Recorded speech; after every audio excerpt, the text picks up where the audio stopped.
Lorsque j'ai vu le mot « parasite » inscrit sur mon badge lors de la réunion de famille, ma mère a haussé les épaules. « C'est ce que tu es », dit-elle. Je me suis levée et j'ai déclaré « le paiement du mois dernier était le dernier ».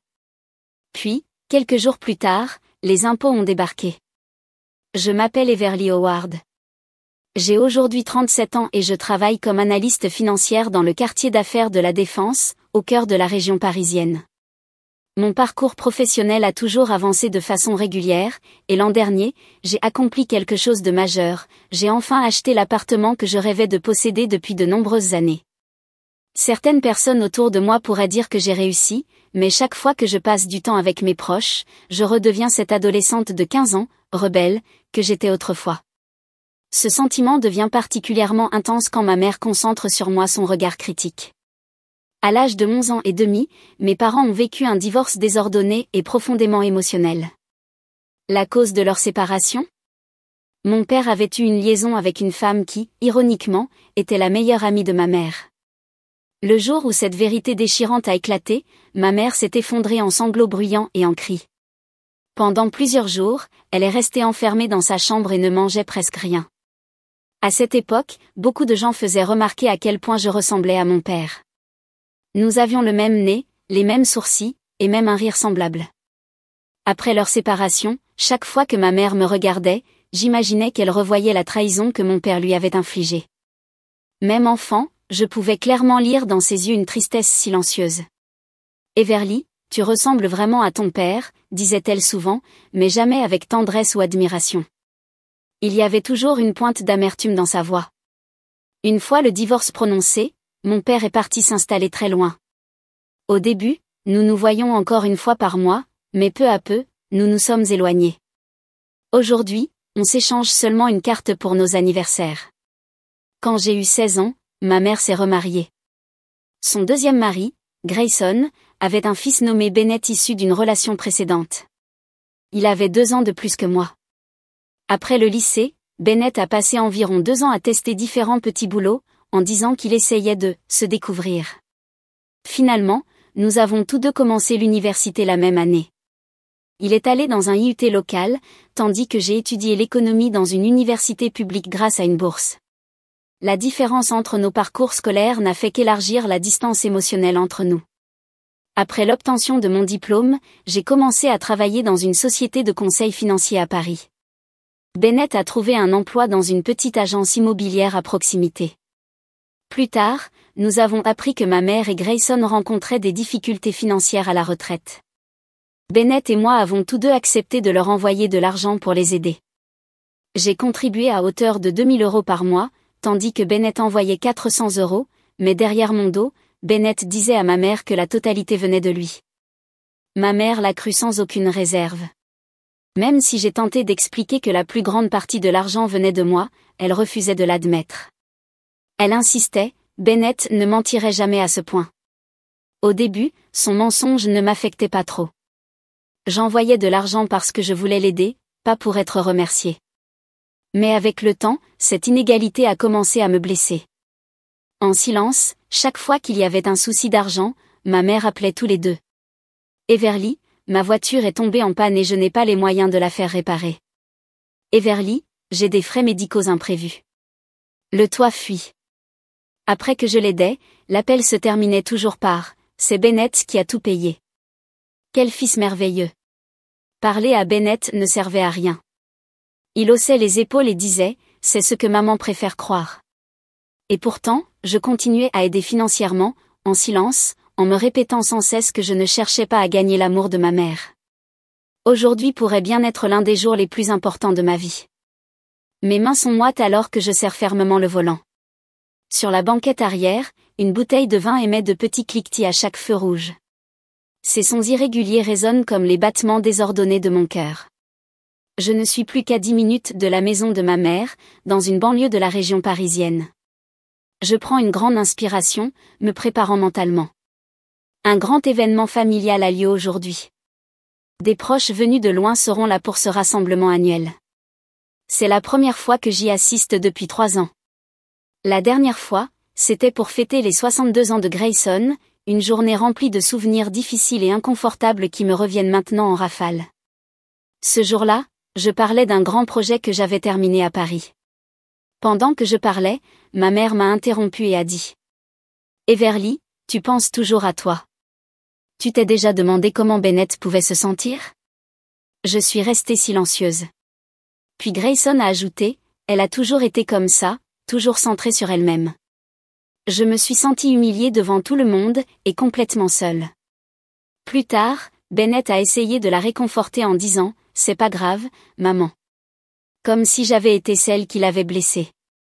Quand je suis arrivée chez ma mère, plusieurs voitures étaient déjà garées devant la maison.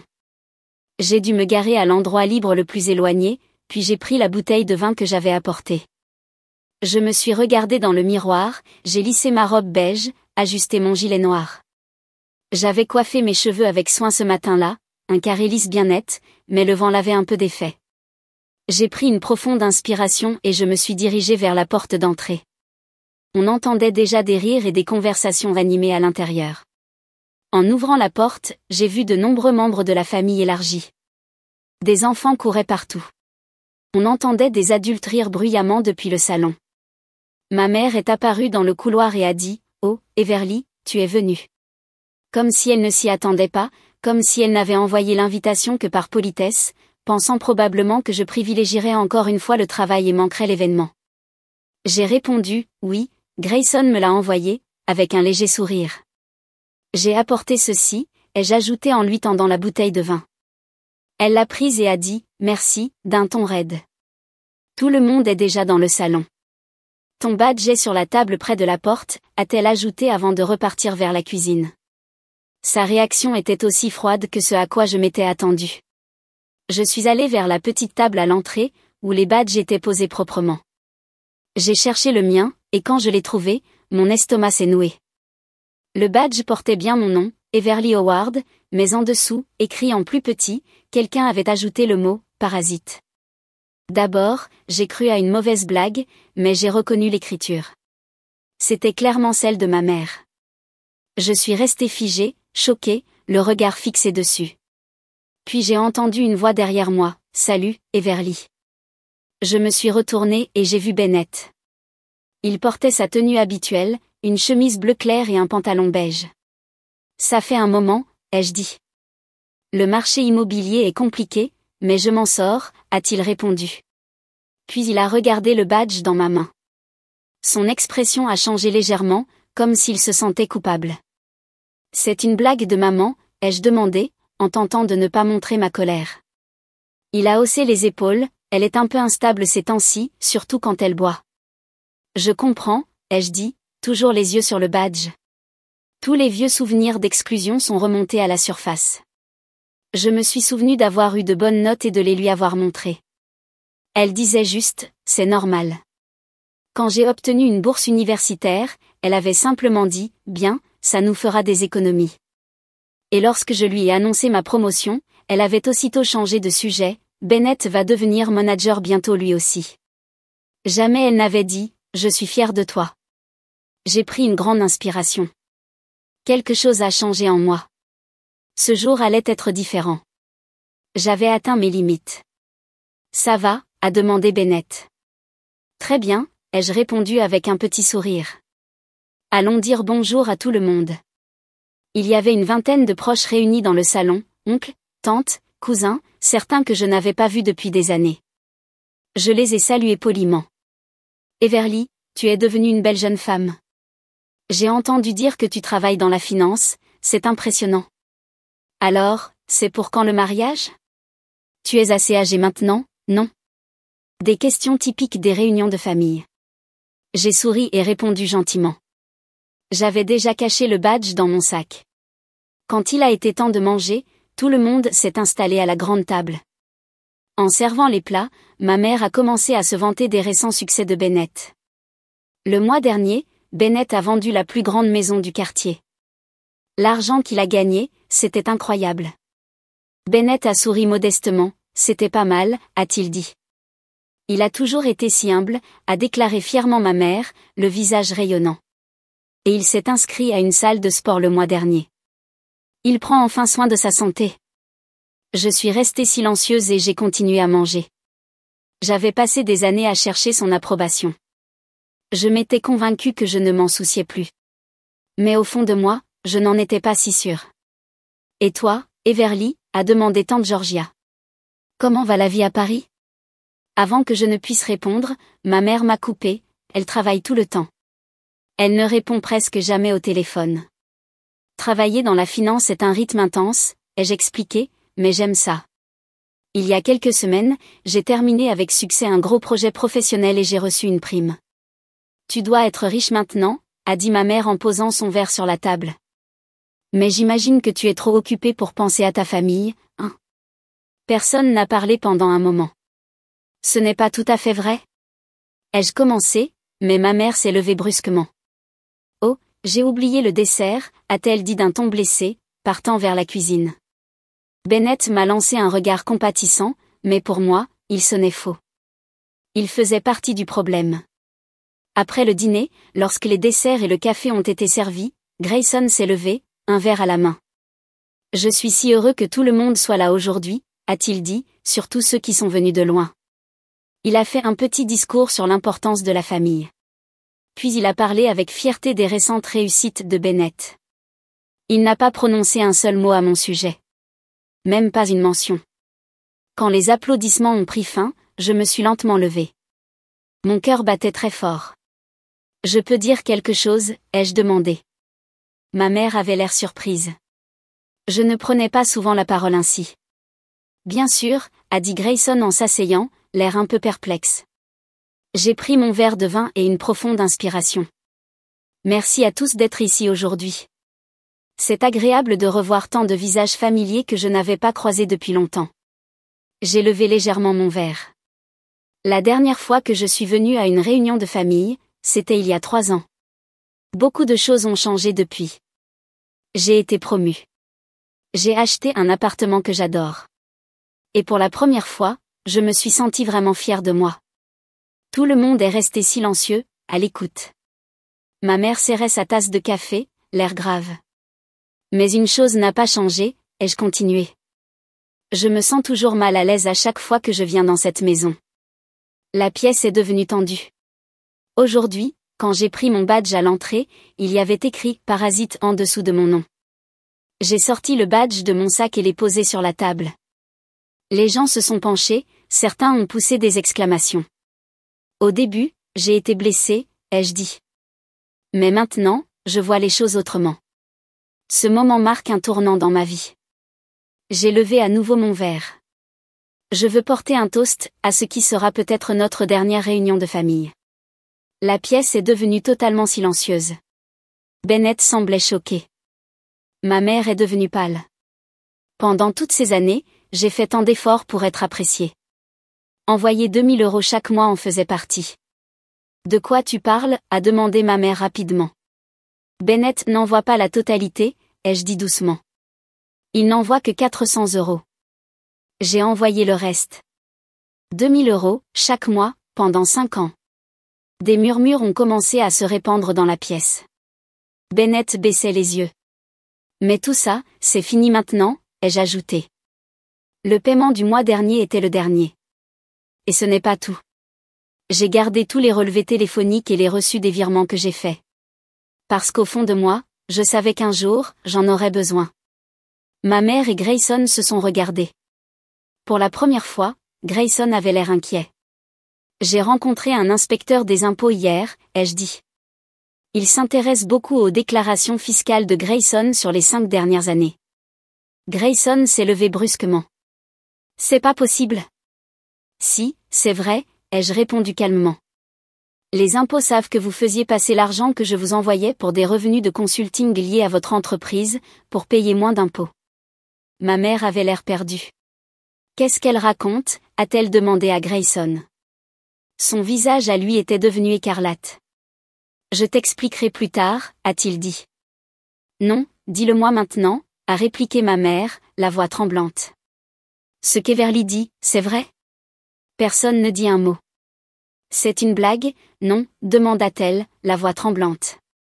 Une blague, ai-je dit en souriant légèrement. C'est aussi drôle que d'être traité de parasite. J'ai fini mon verre d'un seul trait. Et Bennett, me suis-je tourné vers lui, la police enquête aussi sur ton travail dans l'immobilier. Ils pensent que tu as peut-être escroqué des investisseurs en leur mentant. Le visage de Bennett est devenu blême. Everly, qu'est-ce que tu as fait? J'ai juste dit la vérité, ai-je répondu. J'ai la preuve que tu as pris de l'argent à des personnes âgées de manière malhonnête.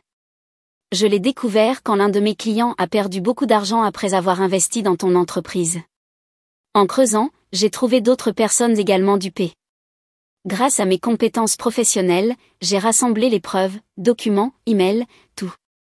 Bennett a tenté de se lever pour parler, mais j'ai levé la main pour l'arrêter. Ça suffit, ai-je dit. Toutes les preuves sont déjà entre les mains de l'enquêteur. Ils te contacteront dans quelques jours. J'ai pris mon sac à main et me suis levé. Le repas était délicieux. Au revoir. Sans me retourner, je suis sortie de la salle à manger. En franchissant la porte de la maison, je me suis sentie étrangement légère, comme si le fardeau que je portais depuis des années venait enfin de se dissoudre. Je suis montée dans ma voiture, j'ai démarré et suis repartie par le même chemin. Quelques jours plus tard, tout a commencé à se dérouler exactement comme je l'avais prévu. Les infos ont parlé d'une grande escroquerie dans une agence immobilière locale. Le nom et la photo de Bennett sont apparus à l'écran. Il était écrit qu'il avait trompé des personnes âgées en les poussant à faire de mauvais investissements.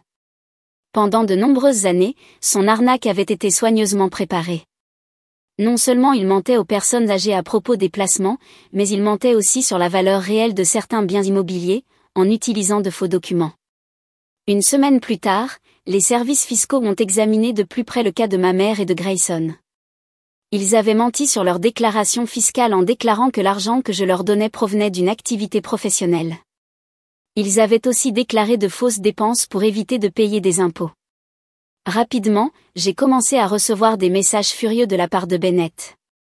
Ma mère m'a envoyé un email rempli de reproches. Pourquoi as-tu fait ça? Grayson m'a également écrit, dans un message bourré de culpabilisation. Il disait, Everly, à quoi pensais-tu? En tant que fille de cette famille, c'est ton rôle de nous soutenir. Tu ne comprends donc pas? Je t'ai offert un toit, de quoi manger, et j'ai payé tes études. Je ne t'ai jamais maltraité. Alors pourquoi te retourner contre nous? Juste parce que tu es en colère contre ta mère? Prévenir les impôts à notre sujet, c'est la pire chose que tu pouvais faire. Même si ton vrai père t'a abandonné, ce n'est pas une raison pour t'en prendre à moi. Quoi qu'il arrive maintenant, ce sera ta faute. Je n'ai répondu à aucun d'eux. 3 mois plus tard, la procédure judiciaire s'est achevée. Grayson a écopé d'une grosse amende et d'une peine de 3 ans, mais il n'a pas eu à aller en prison à condition de ne commettre aucune infraction. Ma mère, elle, n'a pas été reconnue coupable. Leur maison leur a été retirée, leur mariage s'est effondré, leur réputation a été ruinée dans le quartier, et les gens ont commencé à les éviter. J'ai observé tout cela à distance. Je ne me sentais pas mal, c'était juste. C'était une fin équitable à toutes ces années où j'avais été utilisée et maltraitée. 1 an après le procès de Bennett, j'ai reçu un message de sa part. Il voulait que je vienne lui rendre visite. Au début, j'allais refuser. Pourquoi parler à quelqu'un comme lui? Mais quelque chose en moi voulait l'affronter. Je voulais le voir en face. Lui demander pourquoi lui et ma mère m'avaient autant blessé. Mais surtout, je voulais me prouver à moi-même qu'il ne contrôlait plus rien. Quand je l'ai vu, il avait l'air maigre et fatigué, vêtu de son uniforme de prison. Le regard fier qu'il arborait autrefois avait disparu. « Merci d'être venu », a-t-il dit d'une voix basse. « Que veux-tu » ai-je demandé calmement. « Je voulais m'excuser », a-t-il commencé, puis son visage a changé. « En fait, tout ça, c'est ta faute, non? » J'étais choquée. « Si tu n'avais pas eu un boulot chic dans la finance, je n'aurais pas fait ce que j'ai fait », a-t-il dit en fronçant les sourcils. « Tout le monde t'a toujours complimenté pour ton intelligence, pour ta réussite. Moi, je voulais juste qu'on me remarque aussi. Tu es en train de dire que tu es devenu un criminel parce que j'ai réussi? » J'étais stupéfaite. Pourquoi avoir escroqué des gens alors que tu n'avais même pas besoin d'argent? Parce que c'était facile, a-t-il répondu en haussant les épaules. Et maman m'a toujours soutenue, quoi que je fasse. Elle m'a toujours défendue.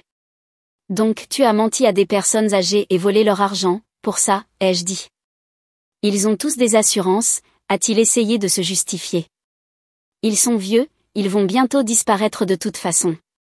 Des gens plus jeunes comme moi peuvent utiliser cet argent plus intelligemment. Je n'avais plus de mots. Voilà donc l'homme que j'avais autrefois considéré comme de la famille. Everly, pour être honnête, si tu n'avais rien dit, je serais encore libre, a-t-il lancé avec amertume. Tu m'as trahi. Trahison, ma voix s'est élevée. Et toi, quand tu as dit à maman que tout l'argent venait de toi? Et que tu as nié que j'aidais? C'était juste une blague, a-t-il dit avec un sourire faux. Maman l'a cru, c'est tout. Tu es répugnant, ai-je dit en me levant. Et, Everly, a-t-il lancé soudainement, changeant de ton, tu peux me prêter un peu d'argent? J'en ai besoin pendant que je suis ici, et je veux aussi parler à un avocat. J'ai planté mon regard dans le sien. Tu n'as toujours pas compris, n'est-ce pas, ai-je murmuré. C'est ici que tout s'arrête. Adieu, Bennett. Ses traits se sont tordus de désespoir. Everly, s'il te plaît, je te jure, j'ai juste besoin de quelques centaines d'euros. A-t-il supplié. Je suis sorti de l'établissement, ses appels résonnant encore derrière moi. 6 mois après cette dernière rencontre avec Bennett, la sonnette a retenti chez moi. Je n'attendais personne. En ouvrant la porte, ma mère se tenait là, debout. Elle avait l'air épuisée. Comme si la vie l'avait usée jusqu'à la corde. L'assurance qu'elle avait autrefois s'était évanouie. Elle portait des vêtements bon marché, ses cheveux étaient en désordre, et des cernes sombres pendaient sous ses yeux. Un sac à main sale pendait au bout de son doigt. Everly, dit-elle, les yeux pleins de larmes, est-ce qu'on peut parler un instant? J'ai marqué une pause, puis je me suis écartée. Le salon, ai-je dit. Elle s'est assise, visiblement tremblante, et a sorti une vieille photo de son sac. C'était moi, petite fille. On a tout perdu, a-t-elle avoué. La maison, nos économies, les gens qu'on connaissait. J'ai besoin d'aide. Elle a baissé les yeux. Je n'ai plus personne. Grayson et moi, c'est terminé. Il est parti vivre ailleurs. Est-ce que je pourrais rester ici, juste pour un petit moment? J'essaie de trouver du travail, de me reconstruire. Et j'aurais peut-être besoin d'un peu de soutien financier, d'ici là.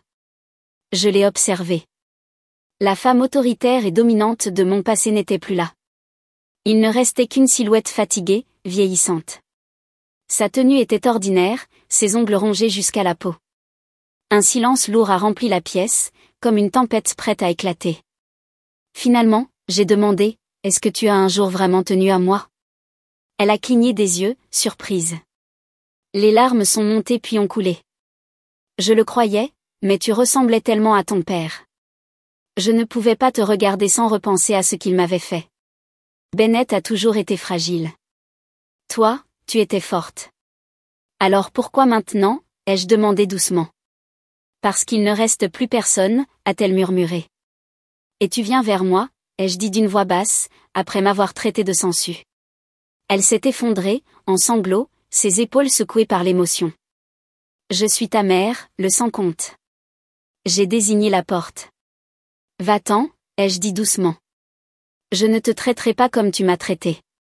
Mais je ne te sauverai pas non plus. Il va falloir que tu t'en sortes seule. Elle avait l'air sonné, comme si son esprit refusait de comprendre mes paroles. Au revoir, maman. J'ai ouvert la porte, et elle est sortie. Elle a hésité, probablement sur le point de dire autre chose, mais j'ai fermé la porte. À travers la fenêtre, je l'ai vue s'arrêter sur le trottoir, puis s'éloigner lentement, sans but. Je n'ai ressenti aucune tristesse. Juste une clarté tranchante, presque purificatrice, comme si je sortais d'un long rêve troublant. 5 années se sont écoulées depuis. Tout est différent maintenant. J'ai été promue au poste de vice-présidente dans mon entreprise, j'ai noué de nouvelles relations profondes et significatives, et j'ai enfin réalisé un rêve, fonder une organisation qui aide les personnes à échapper aux manipulations financières. J'ai coupé tous les liens avec eux, ma mère, mon beau-père et Bennett. De temps en temps, j'entends quelques nouvelles sur leur vie. Ma mère vit seule dans une petite location. Grayson travaille dans un emploi à faible revenu, quelque part, très loin. Bennett est toujours incarcéré. Puis un jour, une lettre est arrivée à mon bureau. J'ai reconnu l'écriture immédiatement. C'était la sienne. Mes mains tremblaient en la dépliant. À l'intérieur, une écriture précipitée, presque rageuse, disait: Everly, je n'oublierai jamais comment tu as tout détruit. Je t'ai élevé, et en retour tu es devenue une personne ingrate et cruelle. Bennett avait un cœur plus doux que toi. Quelle malédiction d'avoir une fille aussi sans cœur, tout comme ton père, celui qui m'a abandonnée. Tu n'es pas différente. Tu as détruit mon monde et tu n'as rien ressenti. Que Dieu te punisse. Amelia. En silence, j'ai laissé tomber la lettre dans la corbeille. Le passé ne m'appartient plus. Je n'ai aucune raison d'y retourner. Voici mon présent, un présent de force et de libération, forgé à partir de tout ce que j'ai traversé et surmonté.